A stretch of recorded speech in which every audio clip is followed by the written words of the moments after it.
Epic CEO mocks metaverse is dead notion. 600M coming to the wake. Epic Games CEO Tim Sweeney made fun of a recent Business Insider article suggesting the metaverse had run its course.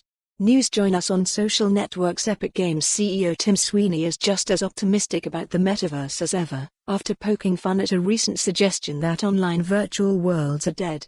The now billionaire video game entrepreneur, creator of the Unreal Engine and Fortnite, took to Twitter on May 9 to mock a newly published article from Business Insider titled "R.I.P. Metaverse, We Hardly Knew Ye."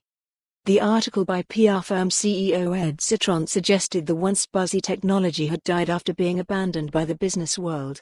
The article made particular mention of Meta's virtual reality (VR) platform Horizon Worlds, which Citron claims has failed to live up to its grand promise of becoming the future of the internet. It also mentions Decentraland and Yuga Labs' other side as examples of metaverses that have seemingly failed to live up to their hype, and claimed investors have turned their attention to the next big tech fad, generative AI.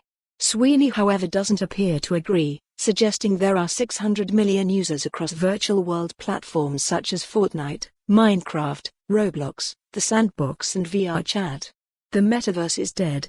Let's organize an online wake so that we 600 million monthly active users in Fortnite, Minecraft, Roblox, PUBG Mobile, Sandbox, and VR Chat can mourn its passing together in real-time 3D, he joked. Which follow the URL for the full article. For more on this story, visit the news article link.